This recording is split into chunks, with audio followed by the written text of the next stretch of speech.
Entrepreneurship and Back è un programma fortemente voluto da questa giunta e ha l'obiettivo di favorire la formazione di una nuova classe imprenditoriale. È finanziata con risorse, almeno per la parte formativa, da risorse del Fondo Sociale Europeo 2014-2020, appunto per la parte Entrepreneurship, e per la parte Back, di cui darò conto tra un po', è finanziato invece con risorse del programma operativo Fondo Europeo di Sviluppo Regionale. È un programma che è stato interamente disegnato dall'ASPAL, Agenzia Sarda per le Politiche Attive del Lavoro, in collaborazione con il Centro Regionale di Programmazione e con l'Agenzia Sardegna Ricerche.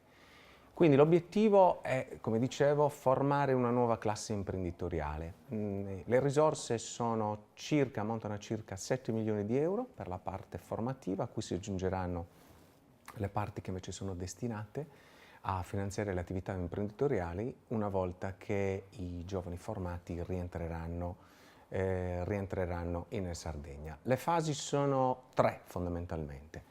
C'è una fase di pre-treatment durante la quale noi intendiamo coinvolgere circa 50 giovani per 3 annualità, per una totalità quindi di 150, in una fase formativa iniziale, interamente svolta in Sardegna, in lingua inglese, durante la quale i soggetti selezionati, in base anche alle loro attitudini imprenditoriali, saranno coinvolti in un'attività formativa destinata a rafforzare le loro competenze e anche a scoprire in corso le loro attitudini imprenditoriali. La seconda fase, che abbiamo chiamato treatment, si svolgerà auspicabilmente all'estero. Dico auspicabilmente perché il bando è ancora in corso e ancora non sappiamo quale sarà il soggetto e dove sarà localizzato il soggetto che se ne occuperà. Nelle nostre intenzioni, avendo l'ambizione di coinvolgere gli aspiranti imprenditori nel settore dell'ICT, questa fase si svolgerà nella Silicon Valley. La fase di treatment sarà composta da 2 sottofasi. Durante la prima, attraverso un'attività che potremmo definire di, scusate l'anglicismo, learning by contamination, saranno esposti attraverso un ciclo di visite, saranno esposti ad attività, allo svolgimento di attività imprenditoriali, avranno la possibilità di capire come nelle società che attualmente gestiscono la maggior parte dei servizi nel mondo della information technology si devono organizzare. Durante la seconda fase parteciperanno auspicabilmente ancora una volta presso un istituto, presso un ente estero, a un programma di rafforzamento delle loro competenze in chiave imprenditoriale.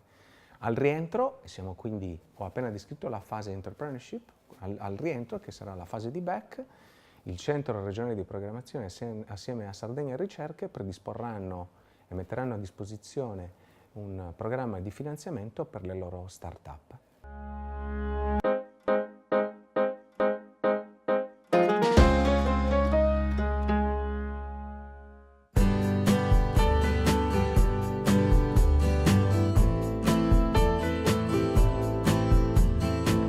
Ciao, io sono Angela Balzano, ho 19 anni, vengo da Carbonia, in questo momento mi trovo all'Accademia Casapuddu, un'accademia di cucina in cui ho iniziato il mio percorso per proseguire con le mie passioni, quella della cucina, in cui vorrei lavorare e diventare magari un giorno una grande chef e una proprietaria di ristoranti.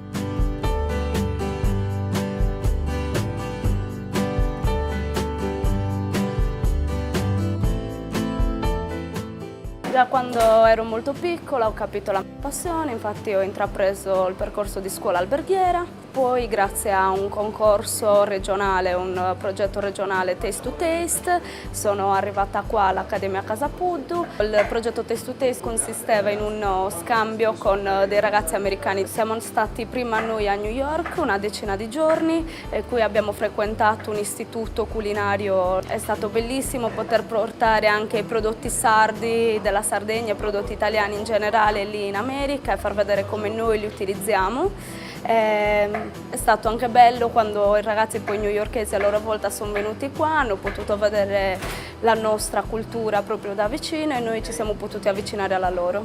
Penso che noi abbiamo potuto trasmettere ai ragazzi americani l'importanza di utilizzare il prodotto a chilometro zero, il prodotto sano e il prodotto coltivato e dare importanza ai piccoli produttori. Loro invece ci hanno insegnato, penso, la loro versatilità, in quanto lì ci siano tanti tipi di cucina, ci sia proprio un mix, quindi ci hanno insegnato appunto che si può variare tanto. Qua in accademia siamo appunto 15 ragazzi, oltre a svolgere le attività in cucina insieme, passiamo insieme tutta la giornata perché viviamo qua all'interno dell'accademia. È importante, penso, per noi essere un gruppo molto coeso, molto unito, perché si fa un lavoro che a volte può essere stressante, bisogna riuscire a comunicare tra di noi e non rendere troppo pesante appunto le giornate. Bisogna stare concentrati sicuramente, ma anche prenderla un po' a volte con un po' di leggerezza. Per quanto riguarda il mondo della cucina e le donne in cucina, penso che negli ultimi anni ci sia stata una grande apertura rispetto a prima, appunto, nella donna che lavora in cucina, anche se penso che noi donne dobbiamo faticare un attimo in più per farci notare inizialmente, perché sempre si tende magari a guardare più un maschio, però negli ultimi anni c'è stata una buona apertura. Vorrei poter collaborare con dei grandi chef che mi possano trasmettere quello che loro sanno, io poter apprendere da loro. Ho anche l'idea di viaggiare, conoscere culture culinarie diverse e anche come comunque esperienza trasversale è una cosa che mi interesserebbe fare. Quindi vorrei, diciamo, girare il mondo passando per i migliori ristoranti, se avrò questa fortuna, e poi una volta tornata in Sardegna vorrei appunto aprire magari un ristorante nel Sulcis, ossia la mia zona, e poter valorizzare il mio territorio, ecco.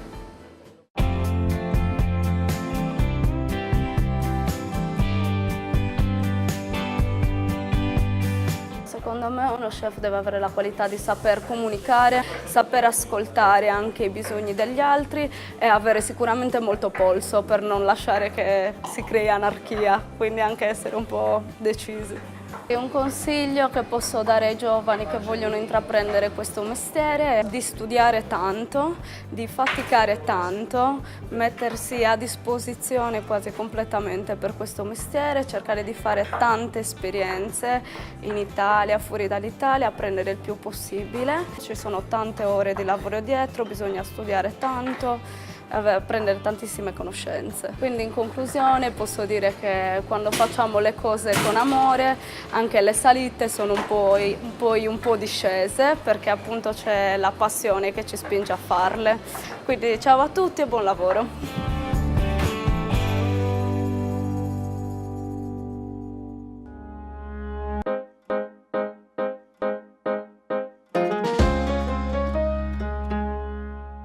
Ce lo dicono da anni che il modo più efficace per trovare lavoro non è rispondere agli annunci, ma è candidarsi spontaneamente nelle aziende. Bene, in questo post-it voglio proprio parlarti della famosa autocandidatura, che sarà pure famosa, però è veramente poco utilizzata. E sai perché? Perché la maggior parte delle persone non sa neanche come ci si autocandida. Andiamo per gradi. Che cosa si intende per autocandidatura o candidatura spontanea? Si tratta di una modalità di ricerca attiva del lavoro nella quale, dopo aver individuato il nostro obiettivo professionale e aver capito qual è il contesto specifico nel quale vogliamo andare a lavorare, senza nemmeno aspettare che ci sia un annuncio scritto apposta per noi, andiamo spontaneamente a candidarci in quell'azienda. Hai capito quindi che cosa devi fare per candidarti spontaneamente? Prima di uscire di casa devi sapere dove e da chi vuoi andare e perché. Ed è per questo motivo che portare in giro il proprio curriculum non viene considerata una autocandidatura. È vero che anche in quel caso non stai rispondendo ad un annuncio, ma a differenza di chi si candida avendo in mente un obiettivo ben preciso, stai vagando senza meta per la città.